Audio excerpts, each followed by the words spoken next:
Shalom a todos. Vou estar trazendo o assunto de não maldizer a Deus. Vou estar iniciando esse tema e trazendo certos conhecimentos, lembrando de certas fontes e tentando de certa forma nos aproximar, de nos aprofundar nesse tema, ao ponto que nós possa interiorizar esses conceitos de forma palpável. O Rambam em Melahim, 9, verso 3, ele diz assim, né? Um benoa que maldizer a Deus, tanto se maldiçoou o nome especial, o tetragrama, o nome de Hashem, como se maldiçoou qualquer outro nome que se refere a Deus, é culpado de maldizer o nome de Deus. Então, seja uma pessoa, né, um Bnei Noah, que ele maldiçoou um nome sagrado, ou que ele utilizou o nome inefável, ele é considerado culpado, mesmo não sendo um judeu. Esse é um ponto importante. Deus criou o mundo e colocou uma medida diferente de valor para cada assunto da existência. Aquele que troca a medida, isso valoriza ou despreza algo de qualquer uma deturpação, confusão de valores para que ele também e para os demais através da influência gerada pela sua conduta. O valor máximo da criação é o valor do divino, a eternidade. Ou seja, sobre tudo o que é sagrado, o que é separado, aquilo que é kadosh, sobre tudo aquilo que nós devemos honrar, respeitar e ter a maior foco é Hashem. Então, é onde deve expressar o nosso maior cuidado e é onde nós devemos valorizar, não que não estamos valorizando as demais coisas, mas aonde que deve se expressar um temor puro, fervoroso, ao ponto de nós termos dentro de nós não só a ideia de que não faremos tal transgressão, porque entendemos a importância disso,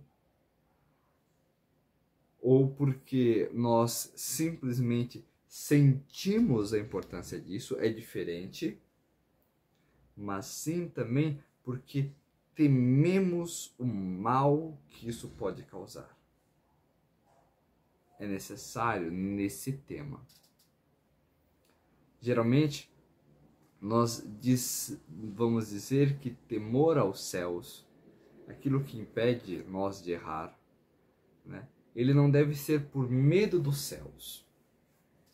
Uma pessoa não deve ter medo de Hashem, mas deve obedecer pelo valor de querer se ajuntar, de se agregar a Ele.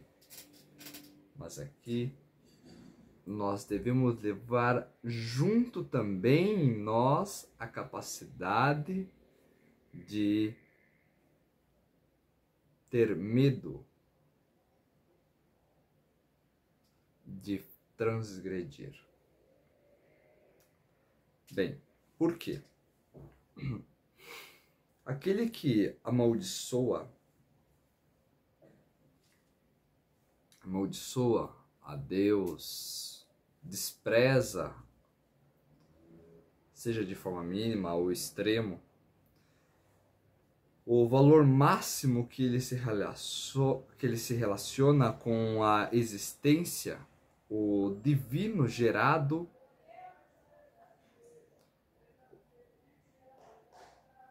nele é um aspecto de idolatria. A ideia do divino nessa pessoa que faz isso é um conceito de idolatria. E nós já abordamos o conceito de idolatria. Mas também, uma pessoa que maldiz Deus e também que tem um certo desrespeito de alguma forma, ele gera uma diminuição no grau da revelação ao Criador e assim da sua própria existência, dela e das outras pessoas que sofrem as consequências de suas ações. Então, ao fazermos isso, nós diminuímos a presença divina não só entre o nosso contato com Ele, com o Eterno, mas também com as pessoas à nossa volta, com o mundo todo. Nós estamos diminuindo a presença divina no mundo todo. Nós estamos atrasando a redenção, nós estamos atrasando o Mashiach, nós estamos atrasando, né, o tikkun, o tikkun do mundo, o conserto do mundo. Mas também nós estamos diminuindo a nossa própria existência. Não nós, Rav Shalom, né? Não vamos fazer isso, mas apenas aqui explicando o que aconteceria, né? Então, a pessoa que faria isso, ela também diminuiria a sua própria existência. Bem, dessa forma, aqueles que amaldiçoam a Deus deturpa os valores reais da existência de forma máxima. Um outro detalhe que nós podemos averiguar, falando do eu, do orgulho, do ego, a audácia daquele que amaldiçoa a Deus, que demonstra uma enorme falta de reconhecimento a quem lhe proporciona toda a existência, não apenas vida ou saúde.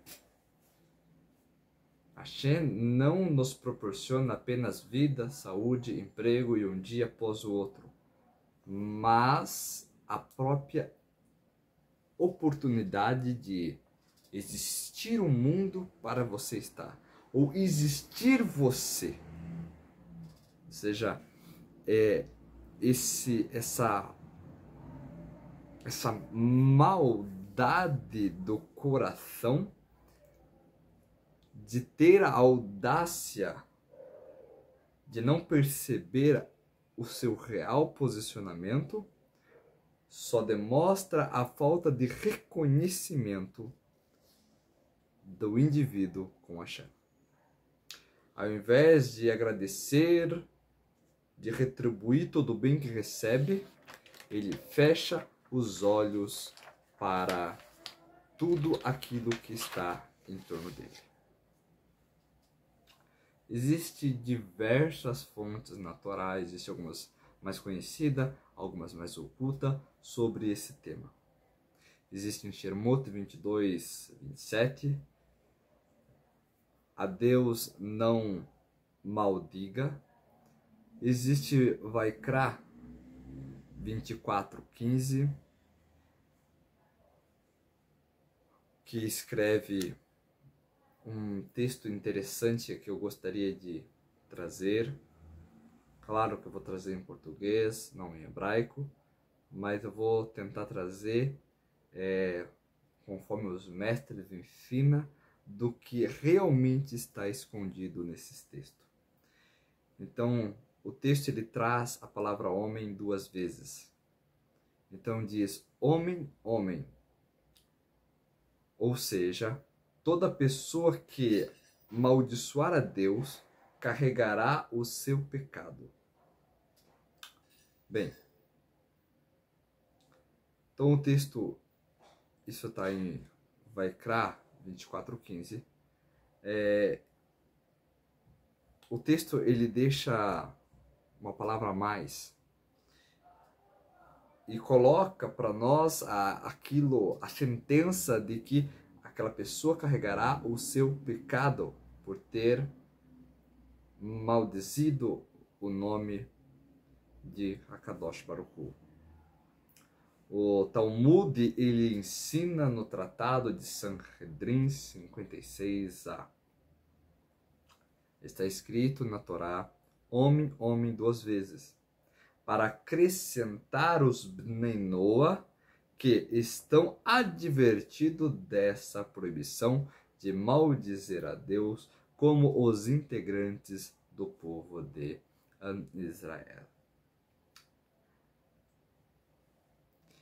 Existe também a noção de que mesmo as formas que nós utilizamos para falar de Deus, que não é explicitamente o seu nome, é como um apelido, é como um modo de chamá-lo, mesmo esses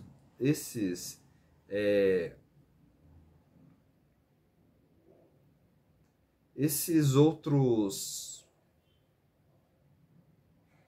nomes, vamos dizer assim, esses outros nomes, esses apelidos, esses Kinoim, também são proibidos de se maldizer. Bem, esse é um ponto maravilhosamente interessante. Por quê? Existem nomes que nós atribuímos ou relacionamos ele com o Criador. A gente chamamos de benevolente, a gente chamamos de misericordioso. Existem várias formas que nos relacionamos com o Criador. E que esses também devem ser tomados em conta, porque também pode ser considerado, sim, blasfêmias. Quando a noção fica direta que você está dizendo isso do Criador, que você está falando contra o Criador, então sim, é uma blasfêmia. Bem,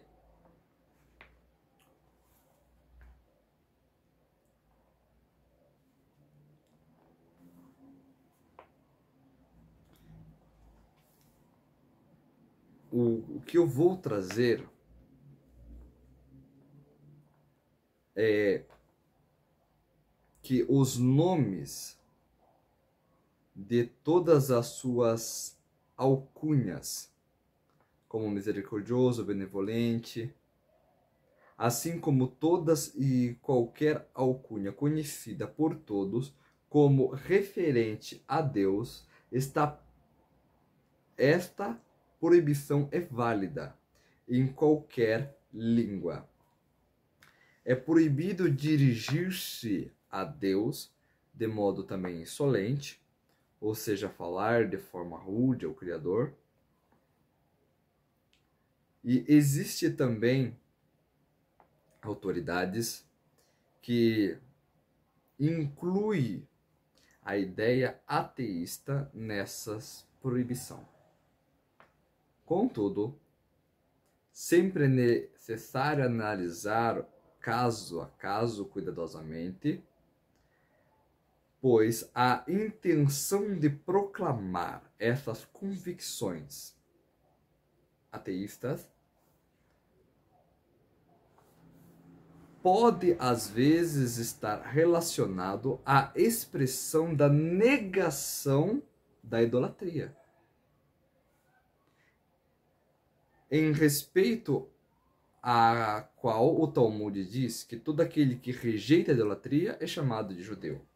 Eu quero explicar um pouco isso, que parece meio difícil, mas às vezes existem pessoas que têm um pensamento que ela é ateísta, mas ela não está relacionando isso ao Deus verdadeiro, mas ela está relacionando aquelas figuras que as pessoas têm, de alguém que come, dorme, faz necessidade fisiológica e considerado um deus e uma divindade, uma deidade, uma entidade e por aí por diante.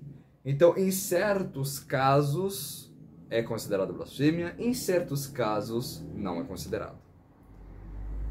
Bem, a Torá, em Vaikra 24:16, ela escreve: o que maldiçoa o nome de Hashem morrerá. Tanto o converso como o nascido no povo de Israel, quando amaldiçoar o nome de Deus, morrerá.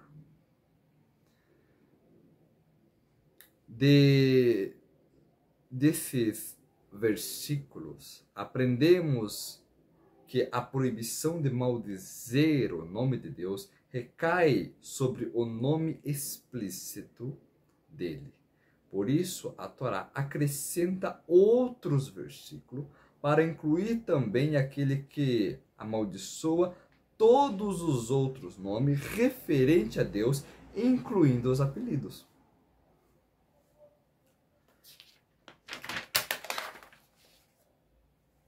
Bem,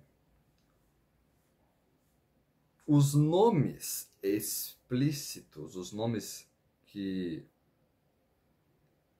se refere a Deus, sempre os nomes, né, como Shakai, Eloquim, Tsevakot. Estou falando de formas permitidas, tá bom?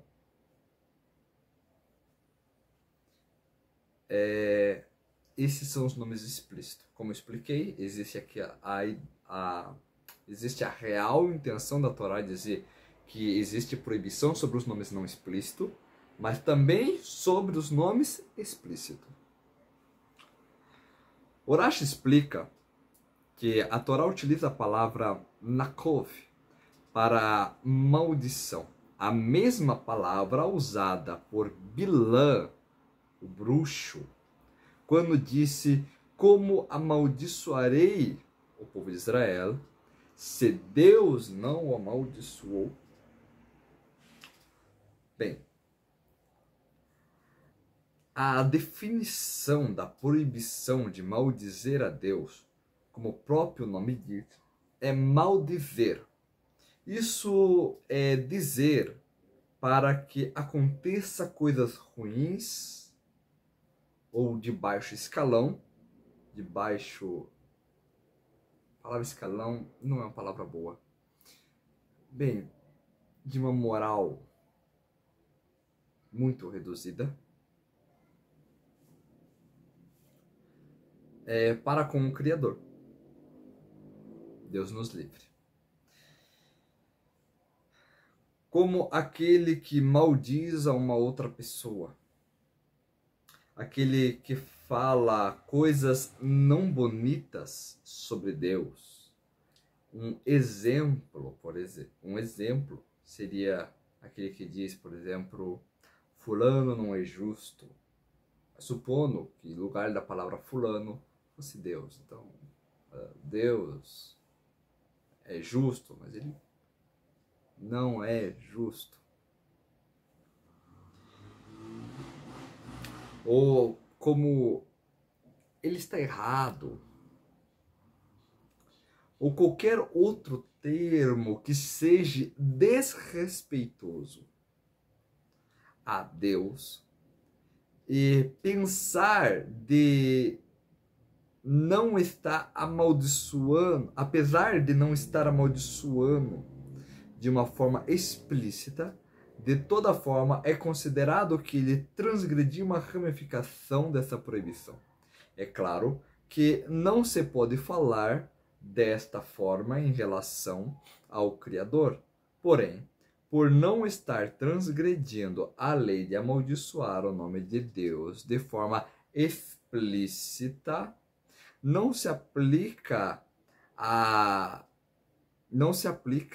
a essa transgressão de falar desrespeitosamente em relação a Deus, a mesma pena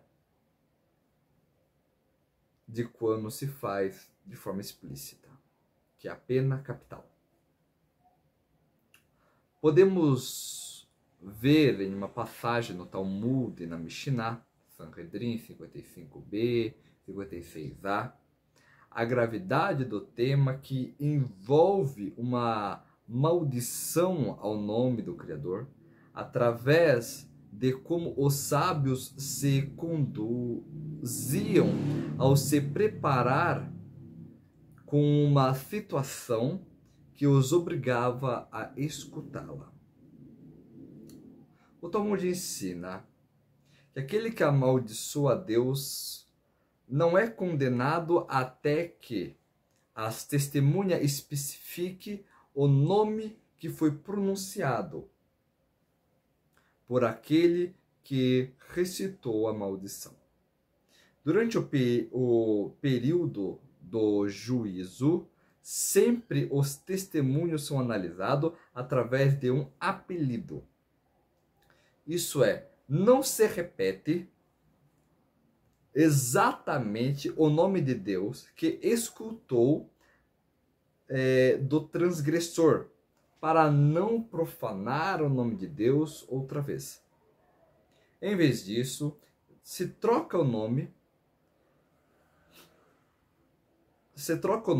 que escutaram por outro, por um apelido que faz a alusão à profanação que foi feita. Então vamos, por exemplo, dizer, a testemunha, ela vai dizer, eu escutei desse fulano, do fulano, dizer que, por exemplo, né, Hanor amaldiçoe a Hanor. Ou seja, o testemunho diz que escutou fulano amaldiçoando um nome de Deus através do outro nome de Deus. Somente que ele troca o nome de Deus por Hanor, por qualquer outro nome, para não precisar usar a pronúncia da maldição como foi feito pelo transgressor. Contudo, quando se determina a sentença, não pode se condenar a vítima até que a pena capital, até que se escutar da testemunha exatamente o que a pessoa em questão disse. Então, somente depois que determina qual é a sentença, quando a sentença sai, que já está julgado, então só pode executá-la, ou seja, já julgou, já sentenciou, mas ainda não foi feita nenhuma ação. Só pode fazer ação depois de escutar exatamente. Então é dito uma única vez. Bem, os juízes, ao escutar a maldição do nome de Deus, eles se levantam, rasgam suas vestes, suas roupas, em sinal de luto. Em seguida, a testemunha já não necessita mais repetir o nome de Deus de forma explícita. Bem, a advertência dessa sobre a proibição fica em Shemot 22, 27, em Levítico, o Vaikra 24, 15.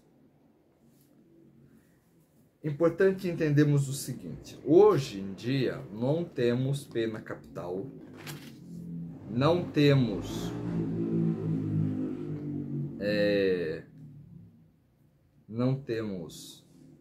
um Beit Din que executa isso, um tribunal com 70, como o Sanhedrin, um tribunal com 70 juízes, 70 mestres que determina isso, E acreditamos que somente na vinda de Mashiach, que vai existir um tribunal assim novamente, com a reconstrução do Beit HaMikdash, o templo sagrado.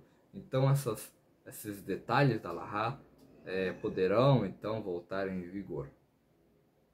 Contudo, fica importante a gente saber o tamanho da gravidade disso e aprendermos, é claro,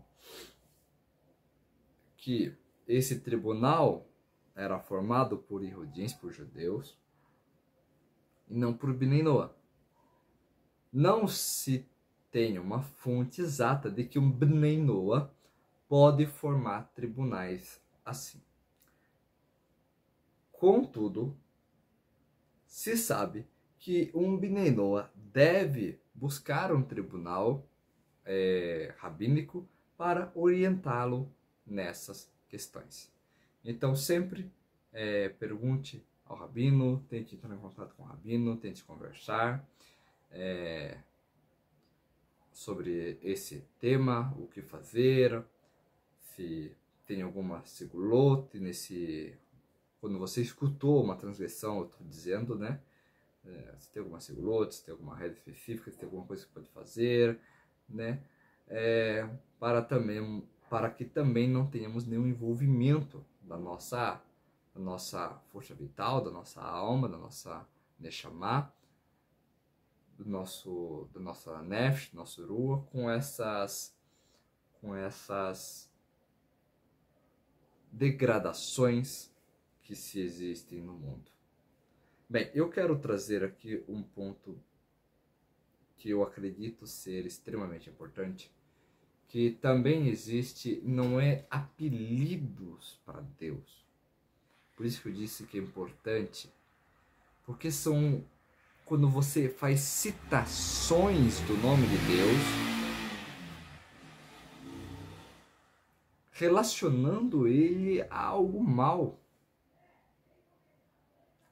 Então, nós temos sim que acreditar que todo o mal que acontece no mundo, ele não tem um motivo de ser mal. Ele tem um motivo de... Ele não tem o objetivo de ser mal. Ele tem um motivo para estar acontecendo. Ele tem um propósito, seja de ensinar, de corrigir ou de espiar. Porque se só houvesse benevolência, como poderia então nós espiar os nossos erros, nossas transgressões, nossos pecados? Uma vez que existe o mal, então nós podemos consertar de certa forma e nos aprimorar de certa forma daquilo que está ainda coberto em cascas, em clipotes. Podemos retificar isso de certa forma. É uma forma de nós espiarmos essas coisas. Então o mal, ele tem um propósito, um objetivo, e não é mal porque é só mal. Porém, existe uma ideia de que o mal, ele é uma força independente. Essa é uma ideia idólatra, essa é uma ideia contra a Torá, essa é uma ideia contra tudo que se existe de santo.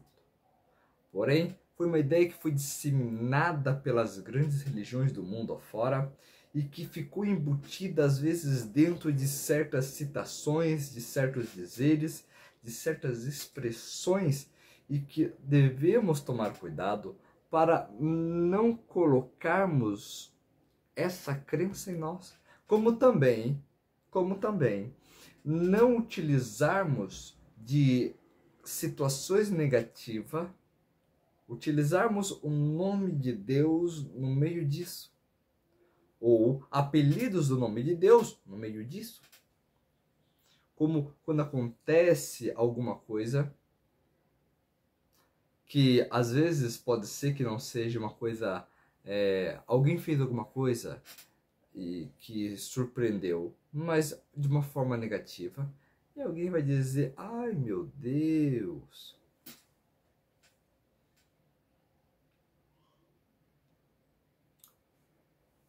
você chama através desse apelido o ser superior para o meio de algo que não tem nenhum sentido santo por detrás, que não tem nenhum sentido santo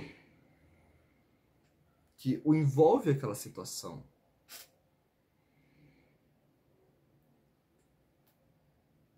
Então, existem certas citações como: meu Deus do céu, só Deus.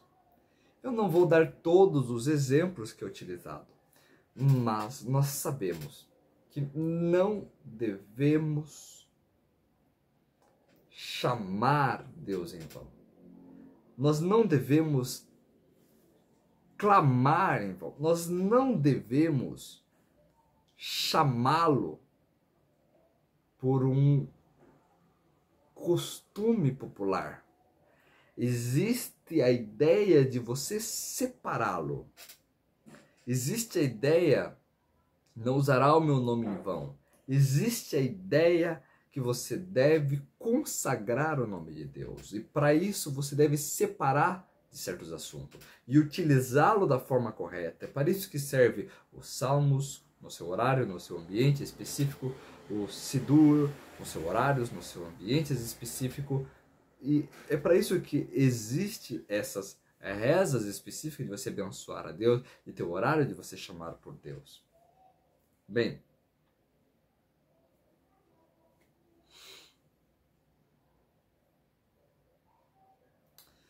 uma das principais causas que fazem com que as pessoas acabam amaldiçoando o Criador ou soltando expressões desrespeitosas contra ele é a maneira de como elas encaram situações difíceis ou sofridas. Os sábios da Torá ensinam que devemos agradecer para algo que parece mal, assim como agradecer algo que nos parece bom. Como consta no Talmud Mishnah Brachot, as bênçãos a pessoa está obrigada a agradecer pelo mal, assim como está a agradecer pelo bem. Como está escrito em Devarim 6, e amarás ao Eterno, o teu Deus, com todo meoderra, com todo o coração. Ou seja, amarás o Eterno, seu Deus, com todo o seu coração, com toda a sua alma, com todo o meoderra, com todo o seu coração, com o bom instinto e com o mau instinto, com toda a tua alma, mesmo quando é necessário entregar a sua alma, a sua vida, com todo meoderra. Duas explicações. A primeira explicação, meoderra, quer dizer pertences. Isso é necessário servir a Hashem com todos os teus pertences, ou seja, para que não transgredir uma proibição da Torá, é necessário perder todos os pertences, se necessário. Meoderra quer dizer também medida. Isto é, com todas as medidas, atributos, tanto de sentenças como de bondades, que Deus medir para você. Então nós temos que amar a Deus, seja quando Deus traz sentenças, seja quando Deus traz piedade, bondade para nós.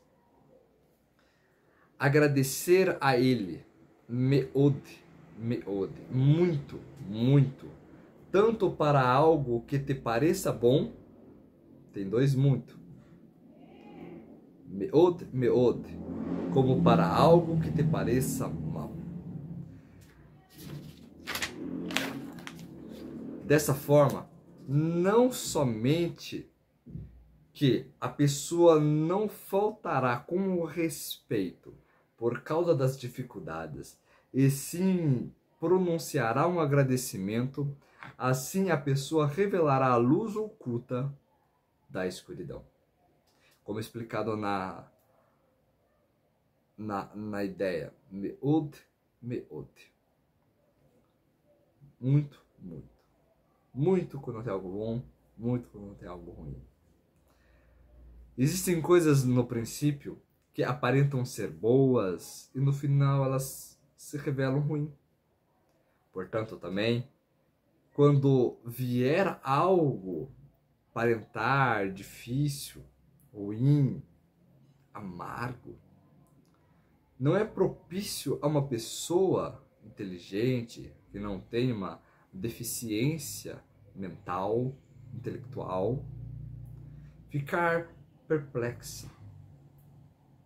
Deve se acalmar, deve respirar, deve saber que aquele momento vai passar, pois ela não sabe como o desfecho, como desfechará o tema, como o desfecho daquele episódio da história dela será. De todas as formas, tudo que causa dor, sofrimento para as pessoas, ela pode ter a intenção de ser uma expiação para ela. Isso está baseado em Ikar Sifrit Chachamim de Devarim 6:9. Os sábios nos ensinam que não existe na criação nenhum mal como objetivo, portanto. Cada expressão de mal ou de escuridão que acontece na vida de alguém carrega nele um potencial de revelar um bem, uma luz maior. Tomemos como exemplo na operação onde o objetivo vale o investimento. Não somente vale o investimento, podemos acrescentar que é necessário o investimento para chegar no resultado, como o mal no mundo. Quando chegar o momento da grande revelação, ficará claro como cada acontecimento, por pior que apareça, foi o melhor para extrair uma luz ainda maior. De acordo com o sofrimento, é a recompensa, diz o Pirkei Avot no capítulo 5. Quando acontece uma situação difícil na vida da pessoa, está nas mãos dela optar por qual caminho seguir, se apegar ao Criador ou se rebelar. Esse é o grande segredo do livre-arbítrio. É o grande segredo também do nosso tikkun, da nossa forma de voltarmos ao Criador. O rei David escreve no livro do Salmo: sofrimentos mortais me envolveram, sofrimento infernais encontrei, problemas e angústias. Clamarei o nome do Eterno. Veja, quando a esposa de Iov, ela diz para ele, amaldiçoa o nome de Deus por todo o sofrimento que havia chegado, ele respondeu dizendo: você fala como uma má mulher. Devemos acreditar no bem de Deus, devemos aceitar o mal de Deus. Iov perdeu tudo o que tinha, incluindo seus filhos, filhas. O que ele diz? No saí do ventre da minha mãe e no retornarei para lá. Deus deu, Deus tirou, que o seu nome seja bendito. Bendito seja o nome de Hashem. As pessoas, elas devem se alegrar com o sofrimento, assim como se alegra com uma boa sorte. Se tudo fosse repleto de bons momentos, como repararia os nossos erros? O sofrimento limpa o pecado, que o sacrifício, melhor do que o sacrifício, pois é com o nosso próprio corpo. Então, eu quero terminar dizendo, Vaikra 24:15. Cada pessoa que amaldiçoar a Deus será responsável pelo seu pecado.